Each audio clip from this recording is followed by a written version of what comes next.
Buenas tardes, Laura. Ya estoy grabando nuevamente. Buenas tardes para todos.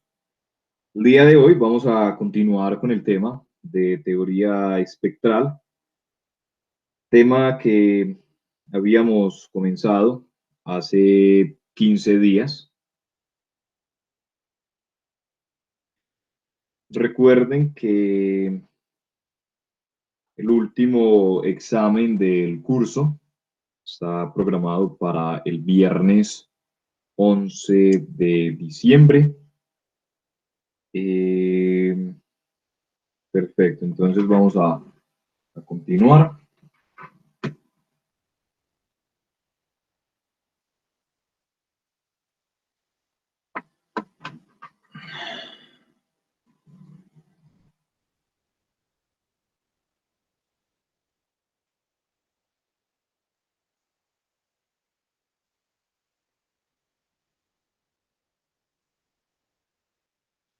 Listo. Entonces,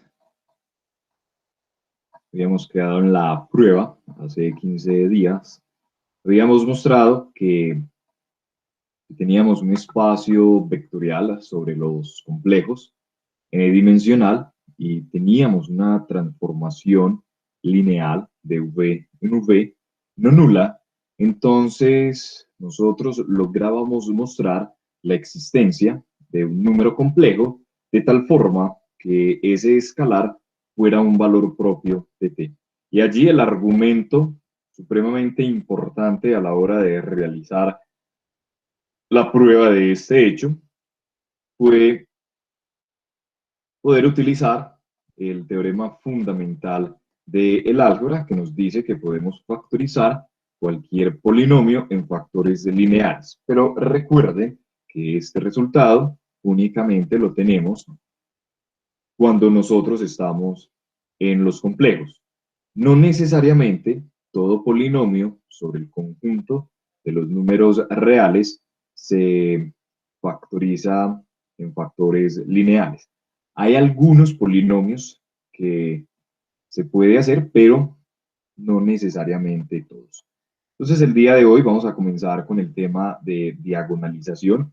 Generalmente, cuando uno toma un libro de álgebra lineal y busca la parte de teoría espectral, generalmente la definición de valor propio y de vector propio está asociado es a una matriz. Pero en este curso, en virtud de que hemos estudiado que al hablar de matrices, nosotros estamos hablando de transformaciones lineales, es por eso la definición de manera formal se da sobre una transformación lineal y a partir de esa equivalencia que nosotros tenemos entre las matrices y las transformaciones lineales, pues vamos a exponer la definición de valores y de vectores propios dado en matrices. Va a depender mucho del autor, pero pueden encontrar el tema de valores y de vectores propios también como el tema de valores y vectores característicos. Creo que hay algunos autores que llaman esto de esta manera. Entonces no hay problema allí. Entonces vamos a comenzar con lo siguiente, sea V un espacio vectorial sobre F. Recordemos nuevamente F es los reales o los complejos. Un espacio vectorial n-dimensional y vamos a tomar T, una transformación lineal de V en V. Supongamos que lambda en F es un valor propio de T. Para esta transformación lineal T, existe una única matriz que nosotros, cuando estábamos estudiando el tema de transformaciones lineales, denotamos de esta forma: T de B en B, una matriz cuadrada de tamaño n por n, con entradas en los reales, con B, esto de acá, una base de V. Resulta que nosotros también mostramos en aquella ocasión que esta matriz es una matriz que satisface lo siguiente. Esta matriz multiplicada por este vector de acá es igual a este vector que nosotros tenemos acá. Recuerden que esta matriz, perdón, que esta base está asociada a esta base de acá y que esta base está asociada a esta base de acá. ¿Qué es lo que pasa? Que nosotros acá estamos considerando la misma base. Entonces nosotros tenemos esta igualdad para todo V en V. Perfecto. Como lambda en F es un valor propio de T, eso significa, por la definición que nosotros estudiábamos hace 15 días, entonces debe existir un vector U en V, el cual es no nulo, tal que T evaluado en ese vector es igual a lambda veces U. ¿Listo? Esa era simplemente la definición que nosotros teníamos de valor propio de una transformación lineal. Por lo tanto, entonces, en vista de que nosotros tenemos esta igualdad, pues vamos a utilizar esa igualdad para hacer algo. Y es lo siguiente. El vector coordenado T de U con respecto a la base B. Vamos a calcular quién sería esa expresión. T evaluado en U, en virtud de que lambda es un valor propio de T, pues nosotros tenemos esta igualdad de acá. Por lo tanto, simplemente estamos considerando T evaluado en U es igual a lambda veces U, ¿sí? Y por las propiedades que nosotros veíamos y dejábamos en algún momento de ejercicio, cuando comenzamos el tema del segundo examen parcial, pues mostrábamos que este escalar sale y nos queda lambda veces el vector coordenado de U con respecto a la base B. Por otro lado, nosotros tenemos esta igualdad de acá, igualdad que yo expreso acá. ¿Listo?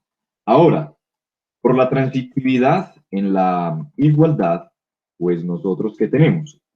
Esto es igual a esta expresión, pero esta expresión de acá, que es esta misma expresión de acá, es igual a esta expresión de acá.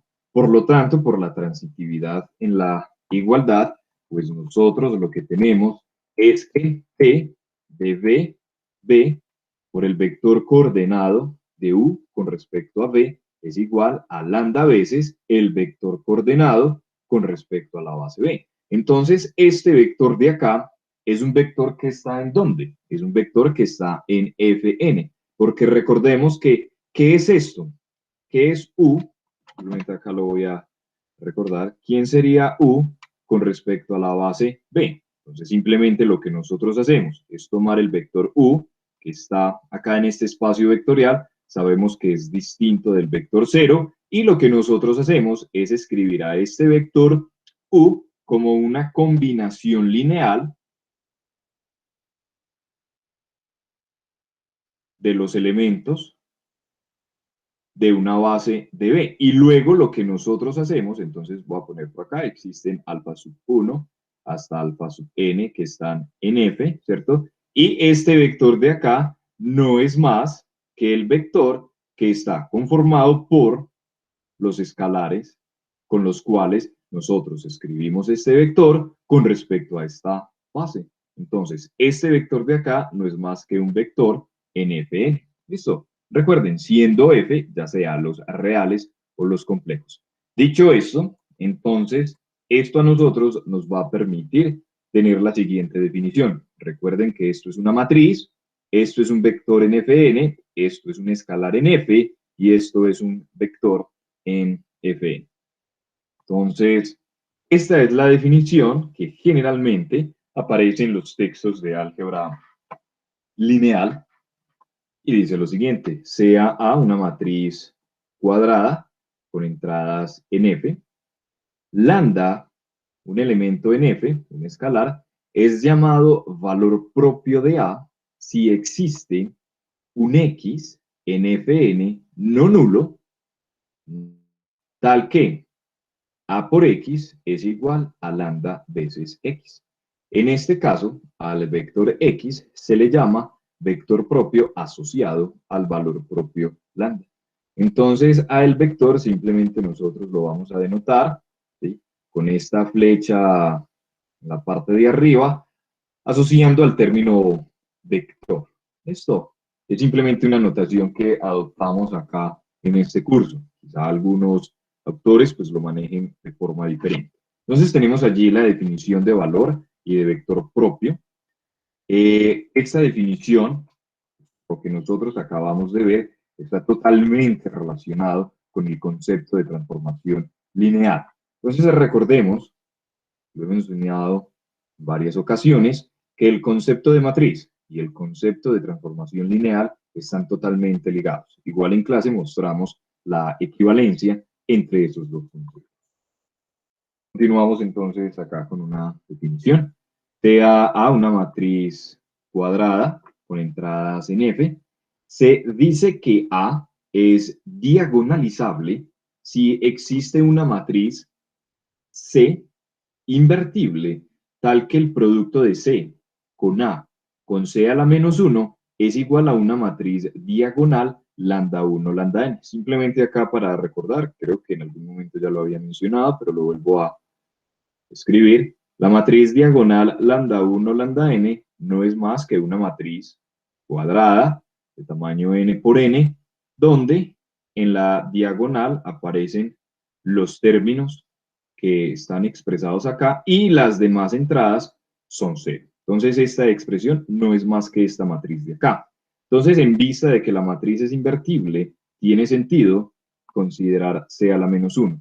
Entonces una matriz se dirá diagonalizable si nosotros podemos encontrar esta matriz invertible tal que al realizar este producto entre matrices, pues el producto nos da una matriz diagonal donde cada uno de estos valores simplemente son escalares.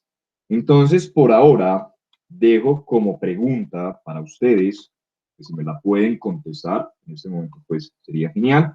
Si no, pues lo podemos ir contestando a lo largo de este capítulo. La pregunta sería, aquí dice, existe una matriz.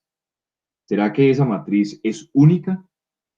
¿O qué pasa si hay dos matrices que satisfacen algo similar? ¿Cuál sería la relación entre esas dos matrices? Entonces dejemos por ahora planteada esa pregunta y continuemos. Sea A, vamos a ver una proposición, sea A una matriz de tamaño cuadrada, n por n, con entradas. Entonces acá es importante, muchachos, para que estemos pendientes. Ah, bueno, acá tengo un error tipográfico. Acá se puede, no me deja escribir la F. Acá se puede considerar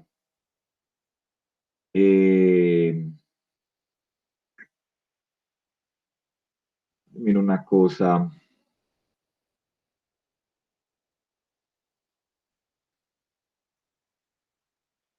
No, ya sé qué es lo que ocurre. Perfecto. La forma como nosotros lo definimos en clase, simplemente para no ir en contra de lo que hicimos en clase. Acá es donde está el error. Ya les voy a decir por qué. Tomemos una matriz cuadrada con entradas en los reales. Listo, acá va a ser supremamente importante que sean reales. Y consideremos esta función, f de r en r. ¿Listo? Entonces acá tomamos un x, perfecto. Y acá entonces vamos a definir a f de x como el determinante de la matriz. ¿De cuál matriz? De la matriz A menos x veces la identidad. Resulta que si nosotros consideramos acá el conjunto de los números complejos, cuando nosotros realicemos esto acá, ¿sí? No necesariamente las entradas tienen que ser números reales. Por lo tanto, el determinante de esa matriz no tiene por qué ser un número real, pero acorde a nuestra definición de determinante, nosotros definimos determinante fue a partir de una función, ¿sí? Definida en el dominio, nosotros definimos determinante como el conjunto de las matrices cuadradas al conjunto de los números reales. Eso se puede pues generalizar, pero para no ir en contra de lo que nosotros hicimos, pues dejémoslo allí, no hay problema. Entonces es importante que la matriz A tenga entradas en el conjunto de los números reales. Al tomar la matriz A y restarle X veces la identidad, entonces esto sería una matriz con entradas reales y al calcularle el determinante a esa matriz, pues nos daría un número real. Resulta que el determinante, ¿sí?, de esta matriz es un polinomio, es decir, f de x pertenece a r de x. Recordemos que en algún momento había mencionado lo que significaba r de x. Simplemente son los polinomios que hemos estudiado en el curso de matemáticas básicas y esto lo que implica es que los coeficientes de ese polinomio son números reales. Entonces, la demostración sería ejercicio. Una posible prueba de esto sería hacer inducción sobre n, sobre este n de acá, ¿sí?, sobre el orden de la matriz. Es simplemente, muchachos, una idea, no significa que sea la única forma en la que se pueda resolver allí este teorema. Perfecto, entonces, con base en esto, en vista de que esto de acá es un polinomio, entonces nosotros le vamos a dar nombre a ese polinomio. Entonces, sea A una matriz cuadrada, acá hay un error tipográfico, simplemente para seguir con lo que nosotros hemos estudiado en clase. Entonces, acá son los reales. Se llama polinomio característico de A, polinomio, se llama polinomio característico de la matriz A, y lo vamos a denotar de esta manera como P sub A de X al polinomio que nosotros tenemos acá. ¿Listo? Entonces, el determinante de esa matriz a nosotros nos va a dar un polinomio. Perfecto. A ese polinomio, pues nosotros lo vamos a llamar P sub A de X, lo vamos a denotar P sub A de X y lo llamaremos polinomio característico. Perfecto. Viene acá otra definición. Sea A una matriz cuadrada con entradas en F, siendo F los reales, los complejos, y sea lambda un valor propio de A. Se define E sub lambda. Hay ocasiones en las que cuando no hay lugar a confusión, digamos que generalmente lo que se hace en la escritura es escribir E sub lambda de A. Cuando no hay lugar a confusión, entonces esto simplemente se escribe E sub lambda. Eso para que tengan eso allí presente. Entonces, E sub lambda va a ser el conjunto de los vectores que está en Fn, tal que el producto de A por B es igual a lambda veces B. Entonces, ¿por qué escribir E sub lambda de A? Simplemente esta A de acá está asociada ¿a quién? Son los vectores que están en Fn, tal que esto está asociado a esta matriz de acá. Entonces, cuando no hay lugar a confusión, muchos autores, pues simplemente acá omiten esta expresión. Es algo como esto. Si uno acá no escribe nada, pues uno lo que se supone es que acá es un 2, ¿cierto? Pero es igual escribir esto que escribir esto, ¿cierto? Entonces, cuando no hay lugar a confusión, entonces ya saben, muchachos, esto sería exactamente lo mismo. Perfecto. Entonces, veamos acá una proposición. Esa proposición se deja como ejercicio y nos dice lo siguiente: sea A una matriz cuadrada con entradas en F. Lo primero, si lambda en F es un valor propio de A, entonces E sub lambda es un subespacio de Fn. Entonces la prueba sería simplemente utilizando el criterio de subespacio. Recuerden que esta es la notación que nosotros adoptamos en este curso para subespacio. Lambda en F es un valor propio de A si y solamente si este subespacio es diferente del vector 0. ¿Listo? Entonces dejamos allí esa proposición como ejercicio. Entonces nosotros, al principio de semestre, habíamos estudiado el concepto de suma directa y decíamos que un espacio vectorial se escribía como suma directa de dos subespacios. Resulta que el concepto de suma directa se puede generalizar. Entonces, lo que nosotros vamos a hacer a continuación es ver una definición que generaliza el concepto de suma directa en un espacio vectorial. Concepto que nos va a servir a nosotros más adelante para uno de los teoremas más fundamentales de este tema de teoría espectral. Entonces, para ello, veamos la siguiente definición. Sea V un espacio vectorial sobre F y sean U sub 1, U sub R subespacios vectoriales de V. Se dice que U sub 1, U sub R están en suma directa, entonces tenemos R subespacios vectoriales de V y diremos que ellos están en suma directa si la intersección de U sub j con U sub 1 más U sub j menos 1 más U sub j más 1 más U sub r, si la intersección, recuerden que cuando nosotros sumamos subespacios, eso nos da nuevamente un subespacio.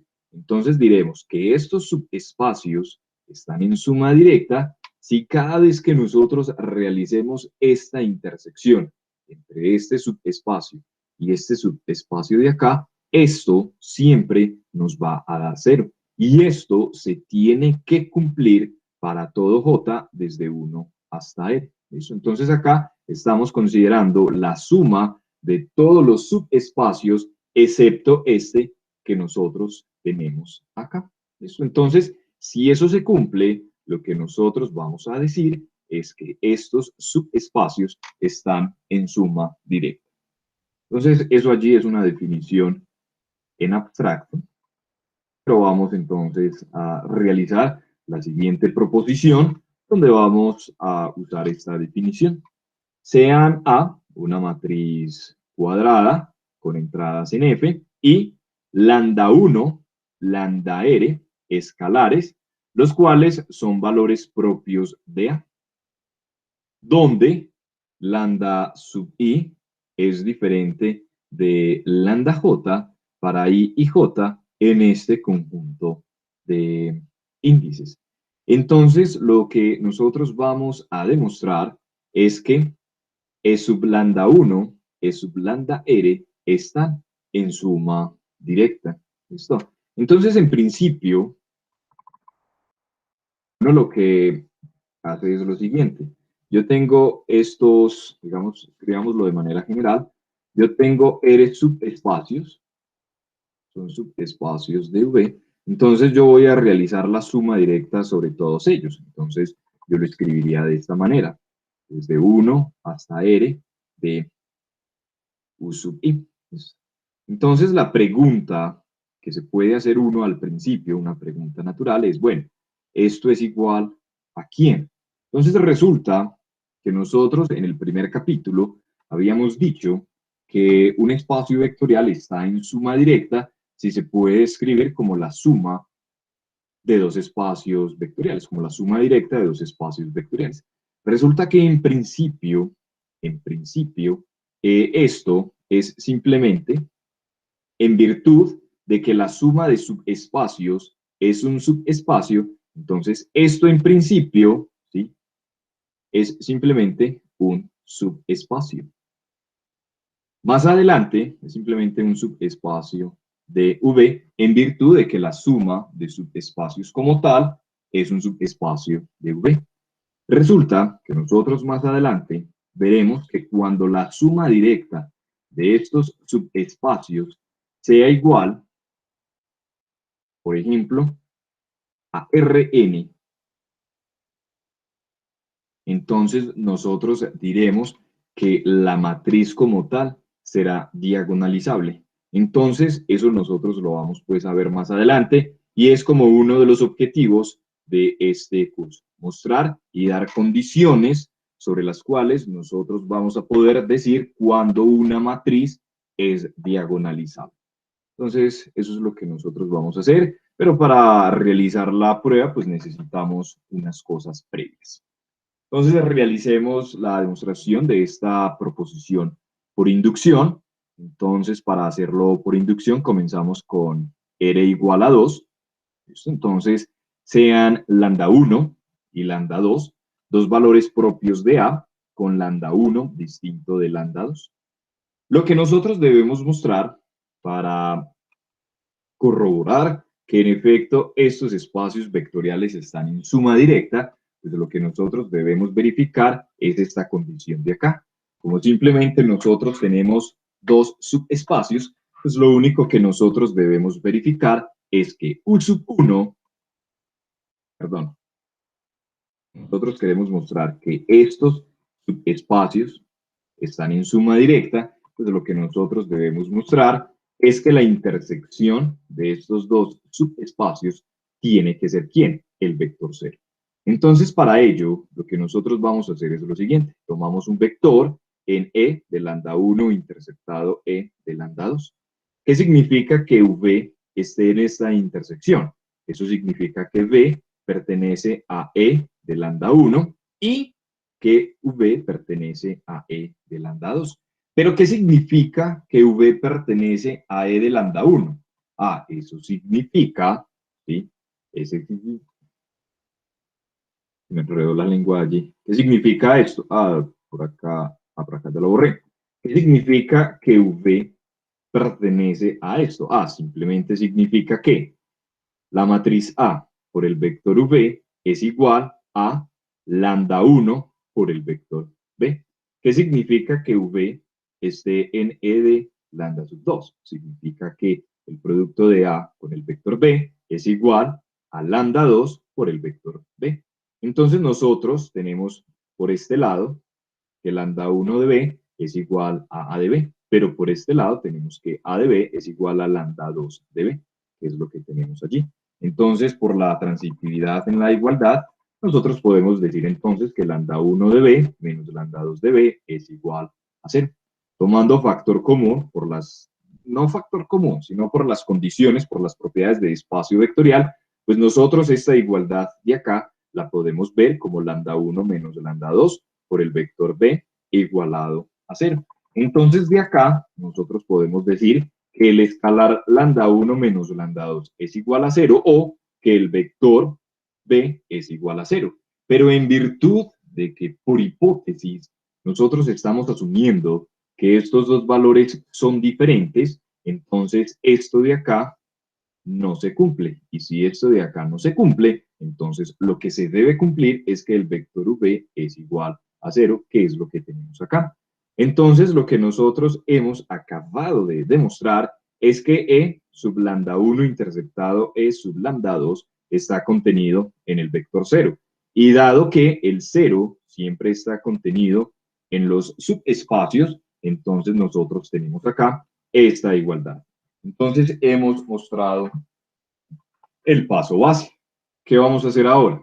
Entonces, nosotros vamos a suponer que el resultado es válido para K con K menor que R. Es decir, si nosotros tenemos K subespacios vectoriales que estén en suma directa, entonces el resultado se va a cumplir. ¿Listo? Veamos que se va a cumplir para el caso de tener K más un espacio vectorial. ¿Listo? Entonces la hipótesis de inducción será que cuando nosotros tenemos K espacios vectoriales que estén en suma directa, entonces se va a cumplir la hipótesis. Veamos que eso mismo se cumple para el caso de tener K más un espacios vectoriales.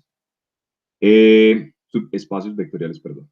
Entonces vamos a tomar lambda 1 lambda sub k y lambda sub k más 1, valores propios de A, donde cada uno de ellos es diferente 2 a 2, donde el I y el J pertenece a este conjunto. Entonces, lo que nosotros debemos hacer es probar, mostrar que están en suma directa, pues lo que nosotros debemos probar es esta igualdad de acá. Entonces, esto nosotros lo podemos reescribir ya en el caso concreto que nosotros estamos trabajando, lo podemos escribir de esta manera. Entonces, lo que nosotros debemos probar es lo siguiente, que para todo P, desde 1 hasta K más 1, nosotros podemos mostrar que E sub lambda de P interceptado la suma directa de J desde 1 hasta K más 1 de E sub lambda J y quitándole a este índice el término P, eso es igual a 0, que es lo que nosotros estamos haciendo acá. Esta escritura, cuando nosotros escribimos acá J diferente de P, nosotros estamos escribiendo esto mismo de acá. Noten que acá no aparece el término J, que es lo que nosotros estábamos haciendo allí. Entonces, esta escritura es la misma escritura.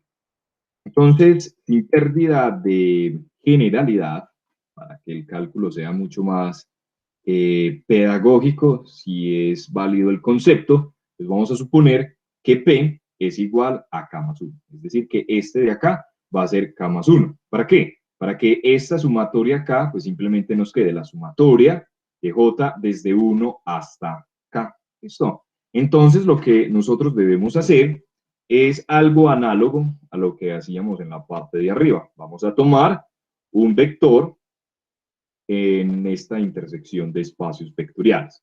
Entonces sería V en E sub lambda K más 1 intersectado en la suma directa de los J desde 1 hasta K de E sub lambda J. Dado que V está en esta intersección, entonces nosotros podemos decir lo siguiente, que V está acá en este espacio vectorial, ¿sí? En E de lambda K más 1, pero también pertenece acá a esta suma directa. ¿Listo? Entonces, dado que V está acá en esta suma directa, ¿sí? Entonces, recordemos, se va a cumplir exactamente lo mismo, es simplemente una generalización. Cuando nosotros teníamos en el caso de dos espacios vectoriales y nosotros decíamos algo como X pertenece a V suma directa con W, nosotros ¿qué decíamos? Nosotros en aquella oportunidad decíamos, existen únicos V que está en V mayúscula y W que está en W, tal que X se puede escribir como ¿quién? Como V más W. ¿Listo? Entonces resulta que a partir de la definición que es dado acá, a partir de esta definición, entonces se puede demostrar lo siguiente. ¿Qué se puede demostrar? Que si V pertenece a la suma directa desde Profe, 1 una pregunta ahí. Porque la definición no aparece, pues, el lado derecho de la intersección no aparece como suma directa, entonces ¿por qué aquí sí lo asumimos? O sea, ahí aparece simplemente como suma de subespacios. pero... no, por eso, o sea, digamos, para el primer parcial, que tenía la definición, nosotros como definimos que dos espacios vectoriales estaban en suma directa. Nosotros simplemente lo definíamos, decíamos V está en suma directa de B sub 1 y B sub 2, sí, B sub 1 interceptado B sub 2 es igual a el 0.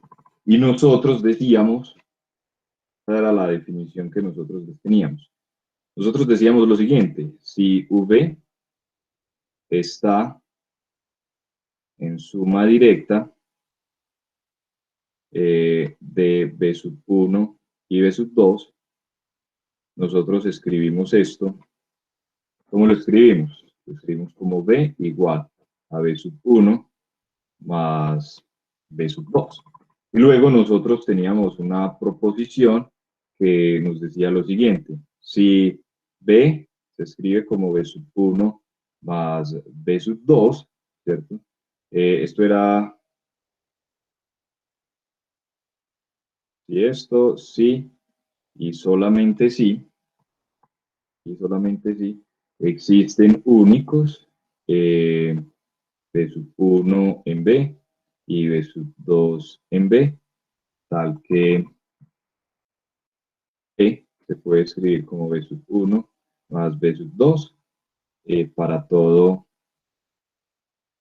B que está en B, ¿cierto? Entonces, nosotros tenemos una cosa.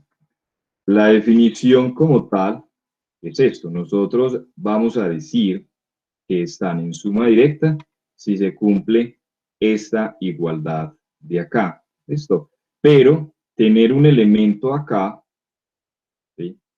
¿Sí?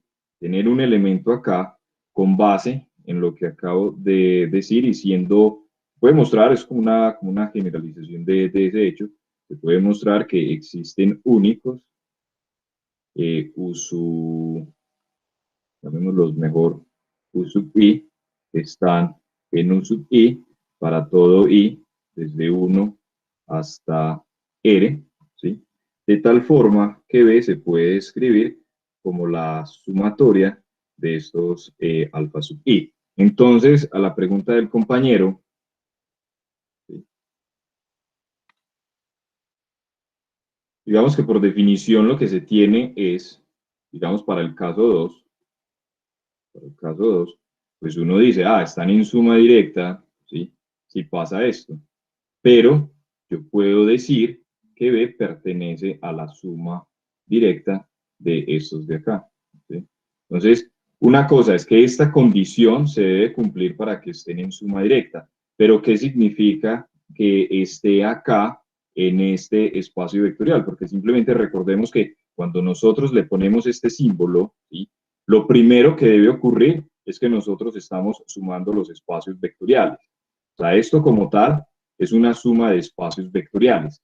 ¿Qué es lo que ocurre? Nosotros sabemos que cada uno de estos espacios vectoriales pues tiene el cero dentro de sus elementos, ¿cierto? Entonces, en primera instancia, para poder escribir esto, nosotros lo que estamos indicando es que como tal es un subespacio, pero cuando nosotros tenemos la certeza, ¿sí?, de que el único elemento en común de ellos es el cero, entonces simplemente esto nosotros pasamos es a escribirlo con este símbolo de acá. Entonces eso es lo que está ocurriendo allí.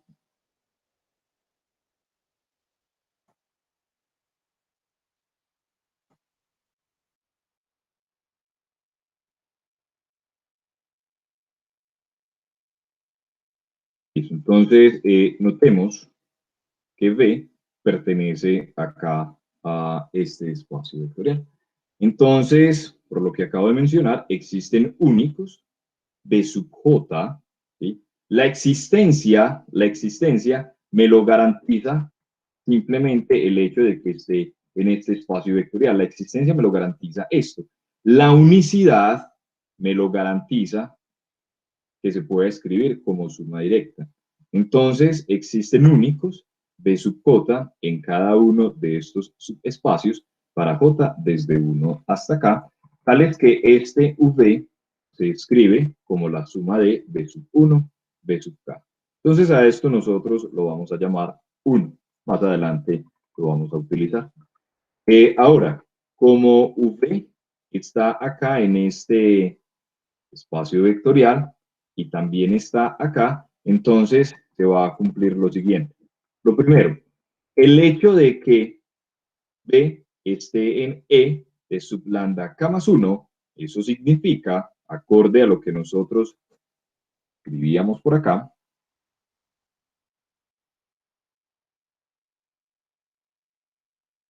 esto de acá. Entonces, esto es simplemente la matriz A por el vector B igual a lambda sub k más 1 por el vector B. Esta igualdad está simplemente justificada por este hecho de acá. Perfecto. Por otro lado, entonces nosotros tenemos lo siguiente. Tenemos que A por B es igual. A es igual a A. Pero ¿quién es el vector V? El vector V es esta suma de acá. Entonces tenemos B sub 1 más B sub K. ¿Listo? Entonces, simplemente por las propiedades de la matriz, ¿cierto? Con los vectores, entonces nosotros podemos hacer acá distributiva, y al hacer distributiva, entonces nos va a quedar lo que tenemos acá. AB sub 1 más AB sub K. ¿Listo? Pero ¿qué es lo que ocurre? Si nosotros subimos acá un poco, nosotros vemos que B sub J pertenece a E de lambda J. Entonces, que B sub J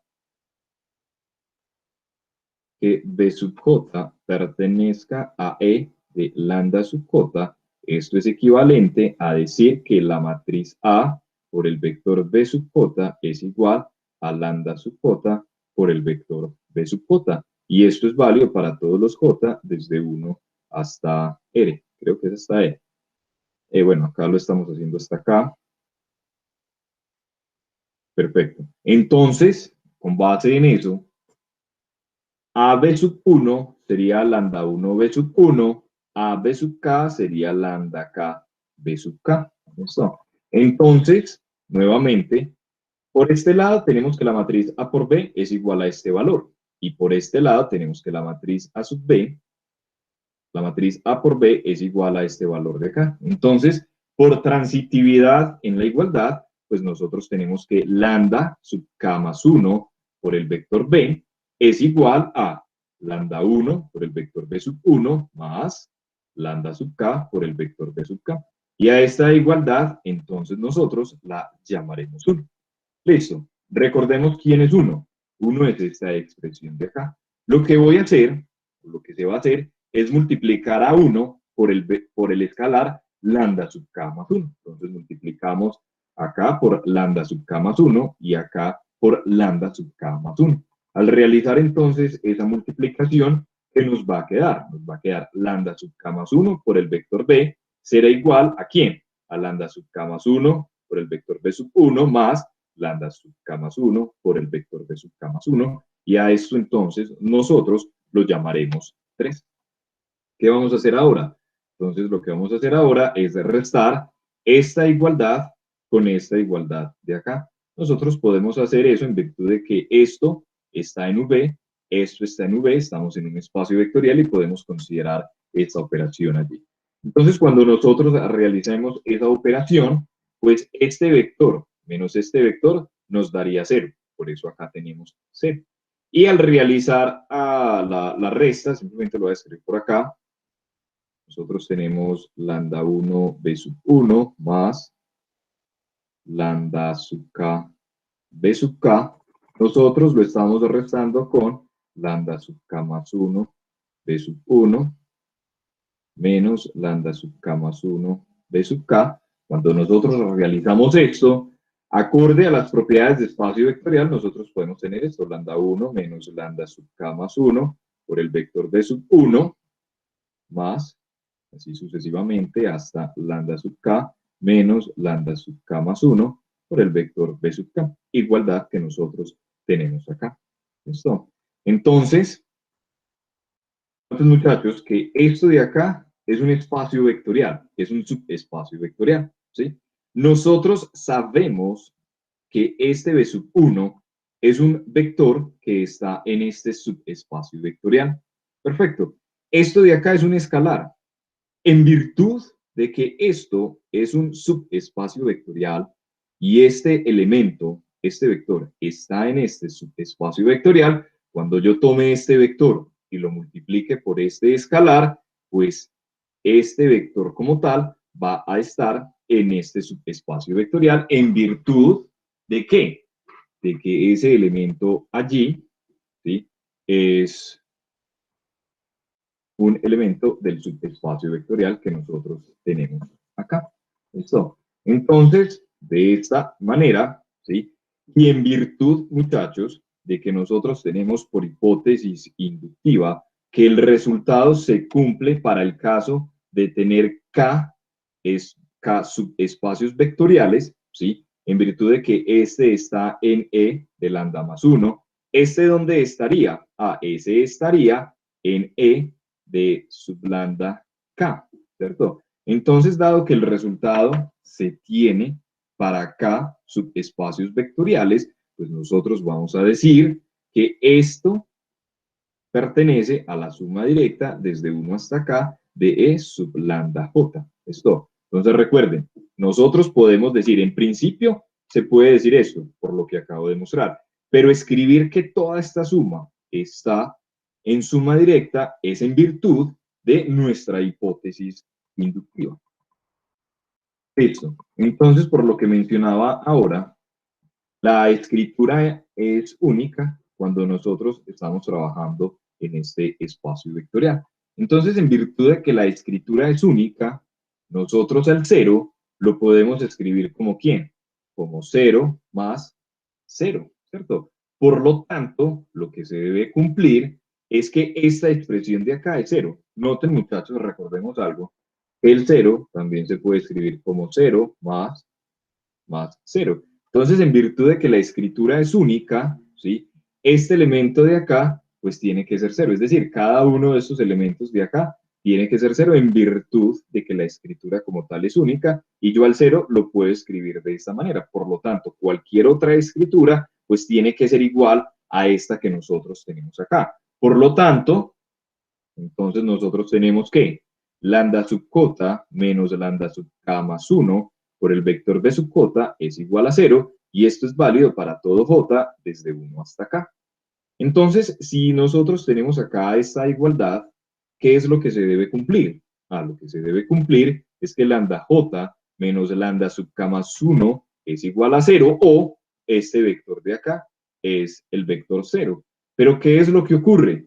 Nosotros, desde el principio, como hipótesis inclusive del problema como tal, pues sabemos que esto no puede ser 0 en virtud de que siempre lambda sub j es diferente de lambda sub i para todo y acá en este conjunto de índices. Por lo tanto, en virtud de que j es diferente de k más 1, ya que j únicamente recorre los valores de 1 hasta acá, pues esta diferencia siempre es diferente de 0. Por lo tanto, lo que tiene que ser 0 es este vector de acá. Entonces, si este vector de acá, si b sub j, es igual a 0 para todo el conjunto de índices desde 1 hasta acá, simplemente cuando nosotros subimos y recordamos acá esta igualdad, y cada uno es 0, esto es 0, esto es 0, entonces nosotros estaríamos diciendo que v es el vector 0. Pero recuerden que v nosotros lo tomamos acá en esta intersección. Por lo tanto, la intersección, ¿qué es lo que hemos mostrado? Que esta intersección está contenida en el vector 0. Entonces, de esta manera, v es 0, por lo que les acabo de mostrar con la igualdad 1, y lo que nosotros estamos demostrando allí es que la intersección de este subespacio vectorial con este subespacio vectorial está contenido en 0. Y en virtud de que el 0 siempre está contenido en la intersección de subespacios, entonces nosotros tenemos la igualdad acá con el 0. Entonces allí nosotros estaríamos demostrando que esos subespacios vectoriales están en suma directa, siendo esta suma directa una generalización de la que nosotros ya estudiábamos al principio del curso. Listo, entonces continuamos acá. Veamos una definición que es muy similar a la definición que estudiábamos previamente en el concepto de una matriz diagonal. Entonces acá tenemos lo siguiente, sea A y B una matriz cuadrada con entradas en F. Se dice que A es similar o también se puede encontrar en la literatura el término semejante. Entonces diremos que A es similar a B si existe una matriz P cuadrada con entradas en F, la cual sea invertible tal que A es igual a la matriz inversa P por la matriz B por la matriz P. Entonces es una definición muy similar o muy análoga a la definición que nosotros teníamos previamente cuando definíamos lo que era una matriz diagonal. Entonces acá tenemos una notación. Si A es similar a B, escribimos en términos matemáticos de la siguiente forma. A, curvita B. Entonces, cuando nosotros escribamos esto, entonces es que estamos indicando que A es similar o semejante a la matriz B. Entonces, nuevamente, hago la pregunta para que la resolvamos a lo largo de la clase o a lo largo de estas clases, y es, bueno, a mí me está diciendo que existe. ¿Será que la existencia de esa matriz es única, de la matriz P? Y en caso de tener dos matrices que satisfagan esta igualdad, ¿cuál será la relación entre esas dos matrices? ¿Listo? Es decir, voy a escribir por acá. Nosotros sabemos que A es semejante a B, acorde a la definición, si existe P invertible, ¿sí? Tal que A es igual a P a la menos 1, P por P. Pero la definición no nos está diciendo la existencia única. Entonces, posiblemente, uno puede encontrar, digamos, otra matriz Q invertible, tal que A sea igual a Q a la menos 1, Q a la menos 1, B por Q. Entonces, la pregunta que yo estoy haciendo, ¿cuál es la relación? ¿Cuál es la relación de P con Q? Por ejemplo, simplemente divagando, haciendo alguna afirmación que puede que no tenga sentido, pero alguien puede decir, ah, bueno, ¿será que Q es lambda veces la matriz Q? Por ejemplo, que estén relacionados a partir de esto. O que de pronto, no sé, exista una matriz R, digamos, no sé, invertible, al que, por ejemplo, P, no, R inverso por P por R a la menos, R sea la matriz Q, cosas como esta. Entonces, ¿cuál es la relación entre la matriz P y la matriz Q? Pues simplemente allí, pues como plantear esa pregunta, pues lo resolveremos en clase, o simplemente como dejar allí esa duda. Entonces, resulta que si nosotros tomamos este conjunto, ¿sí? Y lo partimos o consideramos esta relación definida acá, resulta que eso va a ser una relación de equivalencia. Es decir, esa relación será reflexiva, simétrica y transitiva, ¿cierto? Entonces, ¿por qué A está relacionado con A? Ah, claro, porque existe la matriz identidad, ¿cierto? De tal forma que A se puede escribir como la inversa de la identidad por A por la matriz identidad, ¿cierto? Entonces, dado que la matriz A cumple esta igualdad de acá, entonces esta relación es reflexiva. ¿Listo? Entonces se puede mostrar que es simétrica y que es transitiva.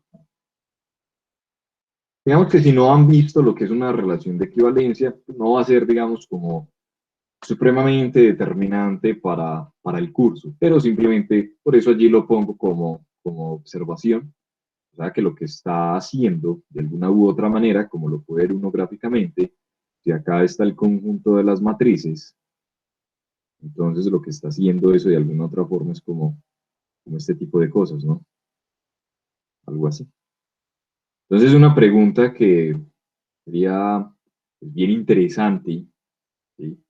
Es, bueno, nosotros acá estamos considerando una relación en el conjunto de las matrices. Esa relación esa relación en virtud de que nosotros sabemos que las matrices son isomorfas con las transformaciones lineales. ¿Cómo sería o cómo se ve esa relación de equivalencia en el conjunto de las transformaciones lineales? Porque generalmente eso es lo que uno está haciendo en matemáticas constantemente. Uno estudia una estructura, uno tiene por acá una estructura, ¿sí? Quizá tener problemas acá es muy difícil de resolver, entonces uno lo que hace es, voy a buscar otra estructura que sea isomorfa, digamos en general se maneja el término de isomorfismo, ¿sí? Y voy a resolver el problema acá. Y acá el problema es mucho más fácil, ¿y qué hago luego? Luego lo transporto en virtud de que esto es un isomorfismo, ¿cierto? Y este tipo de cosas se hace inclusive desde los primeros semestres. ¿Qué es lo que pasa? Que en principio, pues a uno no se lo hacen saber, ¿cierto? Por ejemplo, si yo quiero calcular la integral de la tangente de x diferencial de x, ¿cierto? Entonces, digamos que esto sería, ¿qué es lo que le dicen a uno? Ah, esto es entonces seno de x sobre coseno de x diferencial de x, ¿cierto?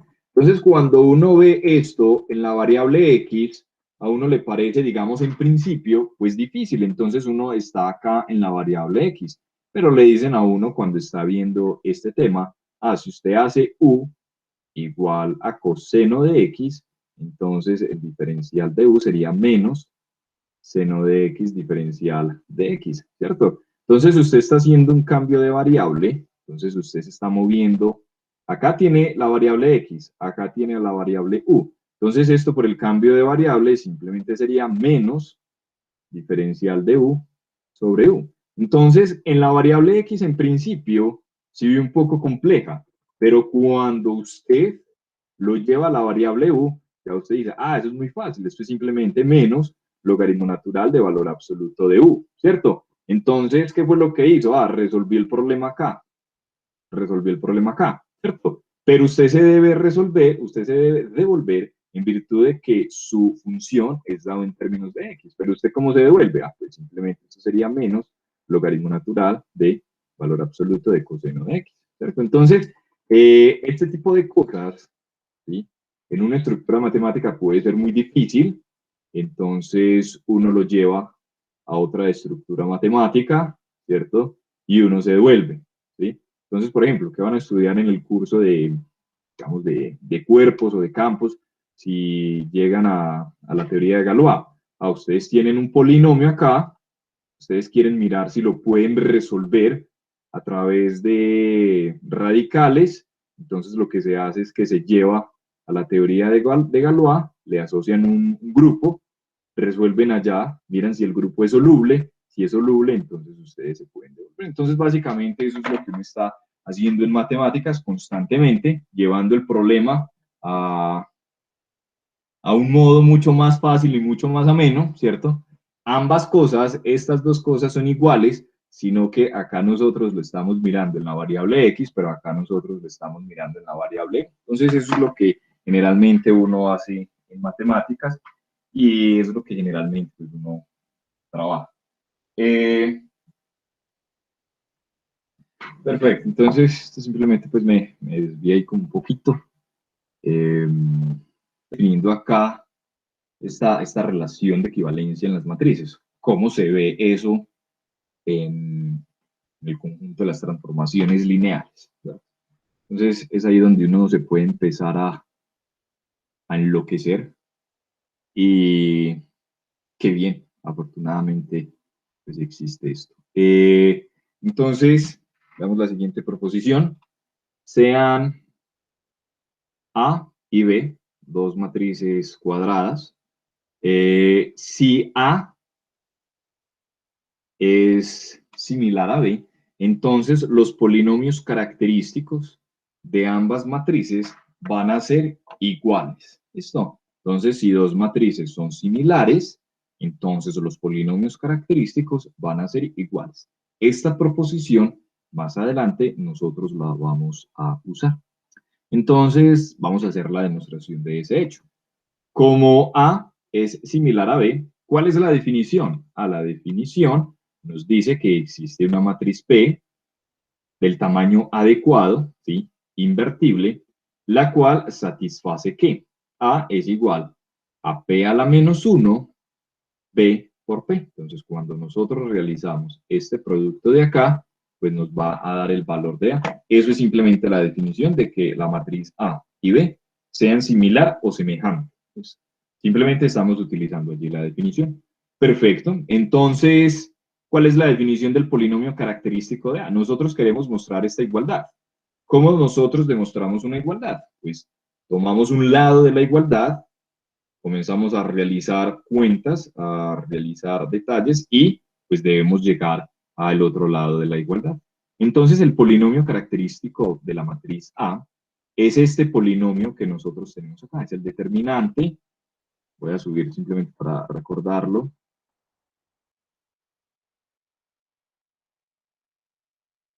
Es el determinante de A menos X veces la identidad. ¿Listo? Perfecto. Entonces acá estamos en la 17. Entonces ese es el determinante de A menos X veces la identidad. Perfecto. ¿Qué hacemos ya en este renglón? En este renglón simplemente lo que hacemos es, este valor de A lo cambiamos por su respectivo valor, por el valor P a la menos 1, B por P. Stop. Y acá esto lo dejamos igual, X veces la identidad. Perfecto.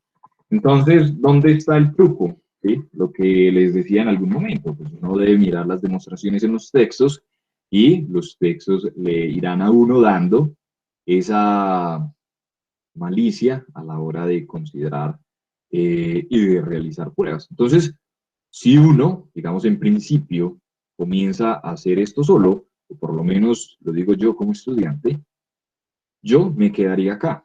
Yo no sabría qué más hacer. Pero resulta que el texto nos dice lo siguiente. Ah, bueno, la matriz identidad, ¿sí? Esto de acá, X por la matriz identidad, se puede ver como P a la menos 1, X, la matriz identidad, por P. En virtud de que esta matriz, por esta matriz de acá, pues nos daría ¿quién? Pues nos daría la identidad. ¿Por qué? Simplemente acá tenemos lo siguiente, P. Tenemos P por X, por la identidad. Y acá tenemos P. Entonces, esto acá sería P a la menos 1, X. ¿Esto qué nos da? Esto nos da la matriz P, ¿cierto? Dado que esto es un escalar, entonces el escalar sale y nos queda P a la menos 1 por P, pero esto es la matriz identidad, ¿cierto? Entonces allí tenemos esa igualdad. Entonces el texto nos enseñó este truco de acá. Truco que uno puede seguir utilizando y que le puede ayudar a la hora de, ya sea realizar ejercicios o realizar demostraciones. Entonces, ¿qué hacemos? Simplemente nosotros tenemos acá lo siguiente, P a la menos 1, y acá tenemos P a la menos 1, acá tenemos P, y acá tenemos P. Entonces, por la propiedad asociativa que tienen las matrices sí son asociativas, entonces esta matriz de acá nosotros la podemos ver como P a la menos 1, que multiplica a B menos X veces la matriz identidad por la matriz P. Simplemente estoy utilizando allí la propiedad asociativa de las matrices. Perfecto. Entonces, nosotros mostramos que el determinante del producto de matrices es el producto de los determinantes. Entonces, eso sería el determinante de P a la menos 1 por el determinante de B menos X veces la identidad por el determinante de P. Como esto de acá son números reales, entonces lo que nosotros podemos decir, ¿cierto? Podemos agrupar esto de acá con este de acá, y cuando nosotros lo agrupamos, entonces podemos verlo de esta manera. ¿Listo? Entonces nos queda el determinante de P a la menos 1P por el determinante acá de esta matriz. Pero esta es la matriz identidad, y el determinante de la matriz identidad es 1, entonces por lo tanto esta expresión de acá es 1, y simplemente 1 por el determinante de esto acá. Entonces, ¿qué nos quedaría? Nos quedaría que esto es igual ¿a quién? Esto de acá no es más que pues, el polinomio característico de B. ¿Listo? Acá me acabo de dar sea, con base en lo que nosotros estábamos haciendo, tiene que ser una matriz con entradas en los reales. Acá se me fue esto. Eso se puede trabajar, digamos, con ese campo, pero simplemente para coincidir y hacer lo que nosotros hemos trabajado acá en el curso, esto acá es R y esto acá es R. Son errores tipográficos. Esa es la razón por la cual no les envío, muchachos, este PDF, porque tiene esos errores tipográficos, pero estos errores tipográficos pues los voy diciendo en clase, quedan grabados en el video. Pero si les mando el PDF, pues para dificultad.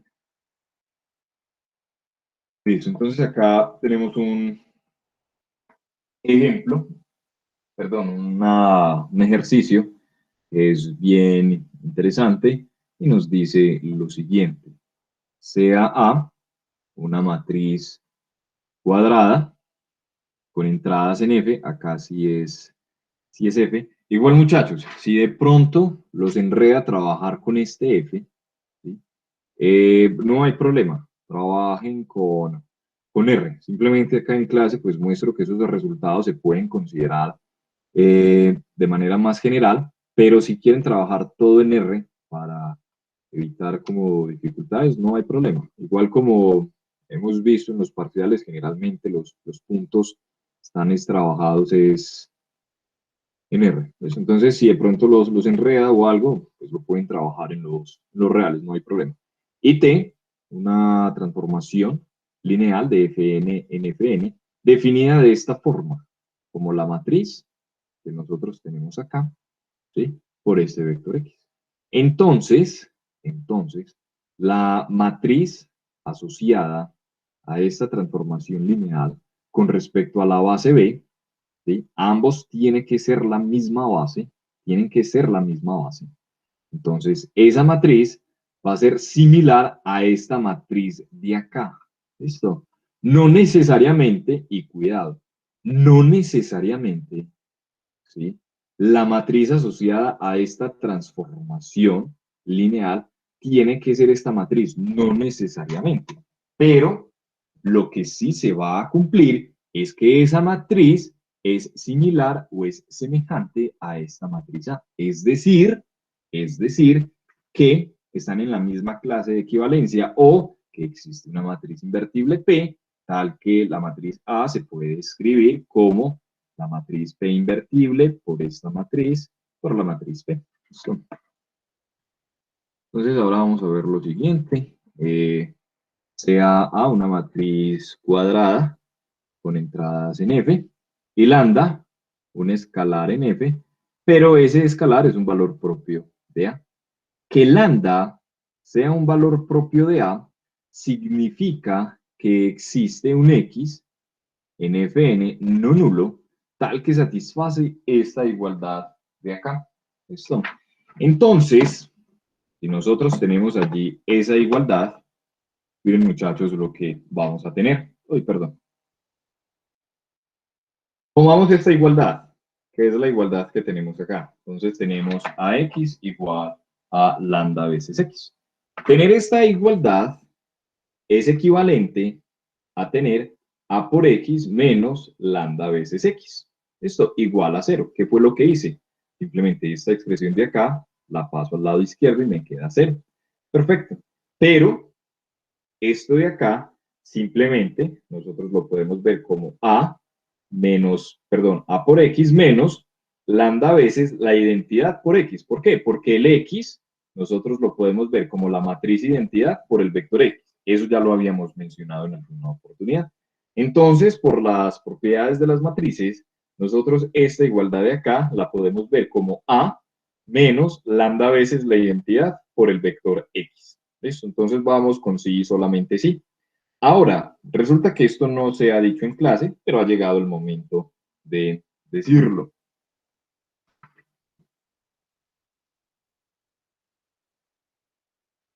Y es lo siguiente. Resulta que dada una matriz, uno puede definir o se definen subespacios asociados a esa matriz. Entonces, resulta que si nosotros tenemos una matriz de tamaño, lo voy a hacer de manera general, de tamaño M por N, con entradas en los reales, entonces uno puede definir el siguiente conjunto. El null de A, que es simplemente el espacio nulo, que se define de la siguiente manera. A son los vectores que están en Rn, tal que el producto de la matriz A con este vector es igual a 0.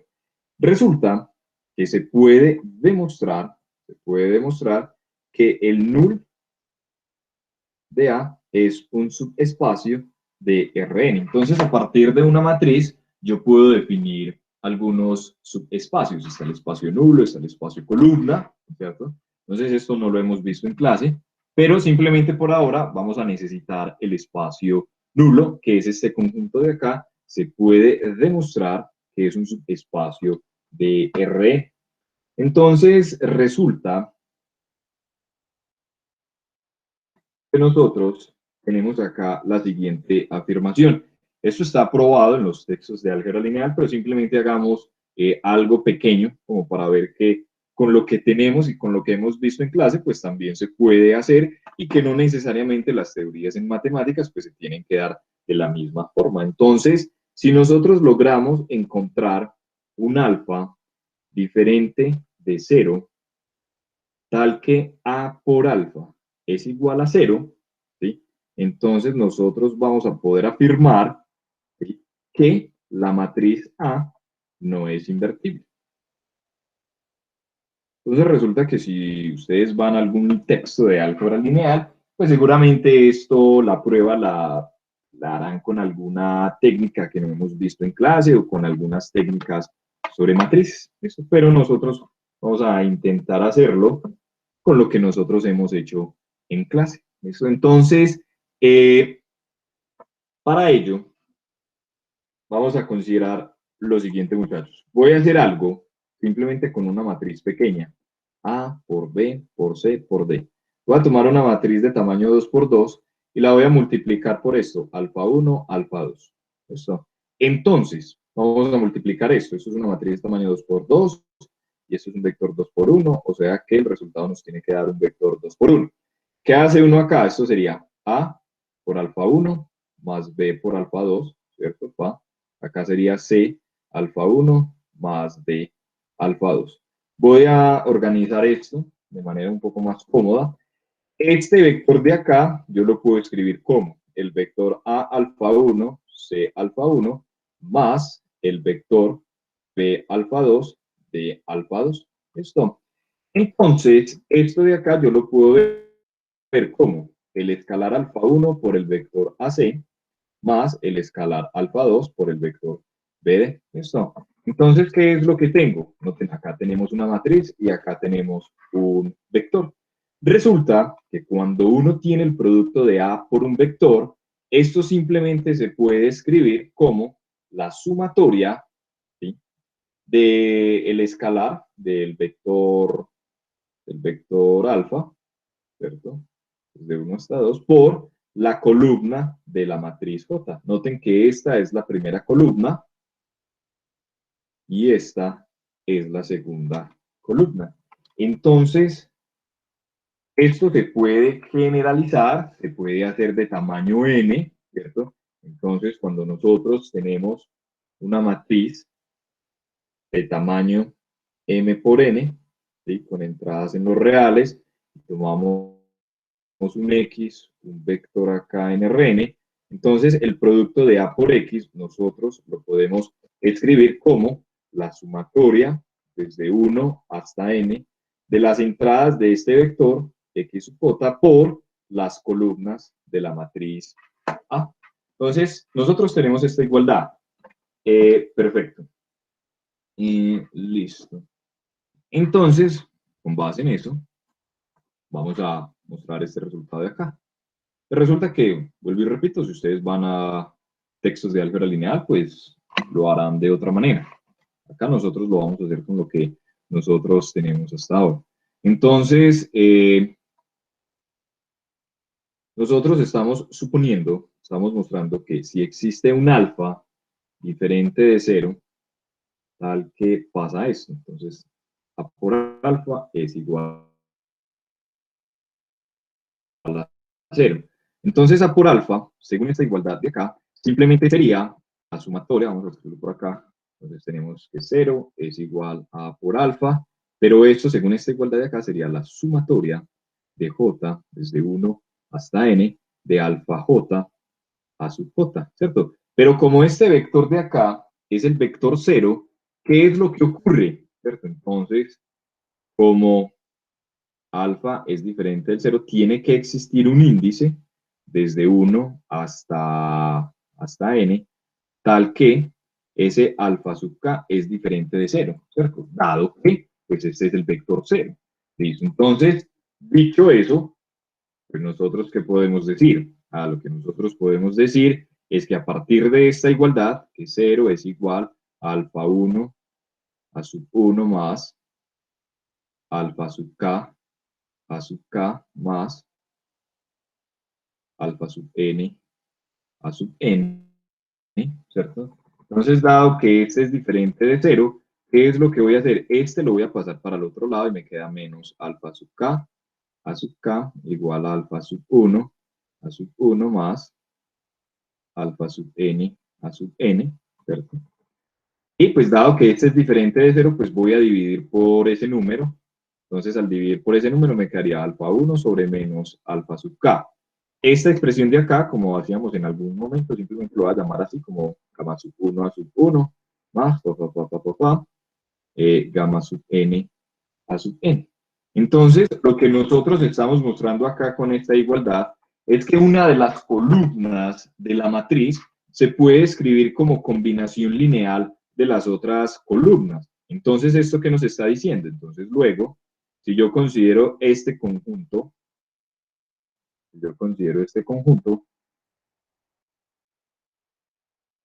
pues este conjunto, ¿cómo es? Este conjunto es linealmente dependiente. ¿Por qué es linealmente dependiente? Porque uno de esos vectores se puede escribir como una combinación lineal. ¿De quién?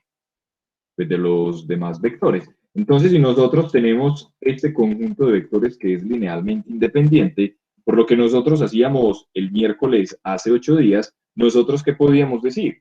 Lo que nosotros podíamos decir es que la matriz formada por estas columnas, ¿cómo era? No es invertible. ¿Listo? Entonces, si la matriz no es invertible, pues eso es lo que nosotros teníamos acá. Era lo que les quería mostrar con lo que nosotros hemos hecho en clase. Entonces, si alfa es diferente de 0 y se cumple esto de acá, entonces la matriz no es invertible. Y nosotros habíamos dicho que si la matriz no era invertible, entonces pues el determinante era diferente, era igual a 0, ¿cierto? Si la matriz no es invertible, el determinante de esa matriz tiene que ser 0. Entonces continuemos con lo que nosotros íbamos. Entonces tenemos que la matriz A menos lambda veces la identidad por el vector X es igual a 0, ¿cierto? Entonces con base en esta definición del null de A, ¿qué es esto? ¿Cierto? Miren que esta matriz es esta matriz de acá. Entonces nosotros estamos diciendo que este vector de acá, pertenece al null de esta matriz. ¿Listo? Pero, ¿sí? Pero ¿qué pasa? Este X, muchachos, este X es un vector diferente del 0. ¿Listo? Entonces el hecho de que este X sea un vector diferente del 0 y pertenece al nulo de este espacio, entonces según lo que nosotros vimos acá, ¿sí? Nosotros tenemos que esa matriz como tal no es invertible. Y si esa matriz no es invertible, es porque el determinante de esa matriz tiene que ser 0. Entonces el determinante de A menos lambda veces la identidad es igual a 0. ¿Listo? Entonces noten esta igualdad, esto que estoy acá señalando, determinante de A menos lambda veces la identidad. Entonces tenemos determinante de A menos lambda veces la identidad, estamos diciendo que eso es igual a 0.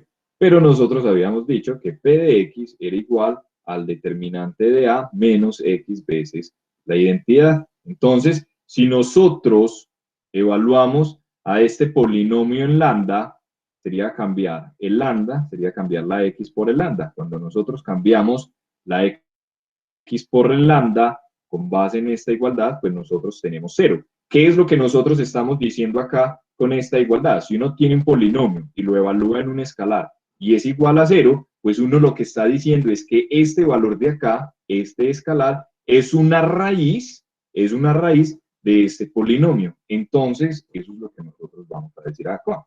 Esto demuestra que si lambda es un valor propio de la matriz A, porque esa fue la manera de donde nosotros partimos, tomamos lambda, un valor propio de A, ¿cierto? Comenzamos a hacer todas estas deducciones y llegamos a esto. Entonces, lo que nosotros estamos mostrando es que P sub A evaluado en lambda, que es esta expresión de acá, es igual a 0. Es decir, que lambda es un 0 del polinomio característico de la matriz A. Entonces, allí tenemos una equivalencia que es supremamente importante. Un valor propio de una matriz A, sí y solamente si es una raíz o es un 0 del polinomio característico de A. Entonces, resulta que por el teorema del factor, ¿sí? Pues dado que P sub A evaluado en lambda es igual al 0, por el teorema del factor estudiado en el curso de matemáticas básicas, entonces, ¿qué nos dice eso? Existe un R en el conjunto de los números naturales y un polinomio que está en f de x, tal que este polinomio, el polinomio característico, se puede escribir como x menos lambda veces esto elevado a la r por el polinomio p de x, donde, ¿sí?, el teorema del factor nos dice que p evaluado en lambda es diferente de 0, es decir, que acá están todas las multiplicidades de el lambda cuando nosotros lo vemos en el polinomio característico. ¿Listo? Entonces, eso es lo que nos dice el teorema del factor, o lo podemos obtener pues del teorema del factor. Entonces, este valor de acá, este R, es llamado la multiplicidad algebraica de R. ¿Listo? Y es denotado por esta expresión que tenemos acá. M sub A de lambda es igual a N. ¿Listo? Entonces tenemos allí un concepto o una definición nueva y es la multiplicidad algebraica. Resulta que hay un término análogo y es la multiplicidad geométrica. Veamos qué significa o veamos qué es la multiplicidad geométrica. Entonces, sea A una matriz cuadrada y lambda un valor propio de A. Se define la multiplicidad geométrica denotada por mg de lambda como esto de acá, nosotros habíamos visto que es un subespacio, ¿cierto? Entonces, al ser un subespacio de un espacio vectorial de dimensión finita, ¿sí? Entonces nosotros podemos considerar la dimensión de ese subespacio vectorial. Entonces, la multiplicidad geométrica simplemente será la dimensión de este subespacio vectorial. Y resulta que hay una relación entre la multiplicidad algebraica y la multiplicidad geométrica. Y eso nosotros lo vemos acá en esta proposición, que nos dice lo siguiente. Si nosotros tenemos una matriz cuadrada, y nosotros tenemos un valor propio de A, entonces lo que se puede mostrar es que la multiplicidad algebraica siempre será mayor o igual que la multiplicidad geométrica. Entonces, cuando la multiplicidad algebraica y la multiplicidad geométrica sean iguales, nosotros vamos a tener una condición que es supremamente útil en este tema. Entonces, simplemente por ahora nos está diciendo este resultado que la multiplicidad algebraica es mayor o igual que la multiplicidad geométrica. Entonces, la demostración de esta proposición es un poco larga, entonces no tiene sentido, digamos, comenzarla. Igual tenemos tiempo, estamos bien de tiempo en la clase. Entonces, dejemos hasta acá si Esteban Ramírez está en clase, por favor, se queda. Entonces terminemos acá con esto. Muchas gracias por la asistencia. Si hay alguna pregunta, pues con mucho gusto. Si no es así, muchas gracias y una feliz tarde para todos. Feliz tarde, Verónica. Con gusto, Jacqueline. Hasta luego, Laura. Con gusto. Con gusto, Gilma. Con gusto, Víctor. Buena tarde, Juan Manuel. Con gusto, Manuela. Lo mismo, Carlos.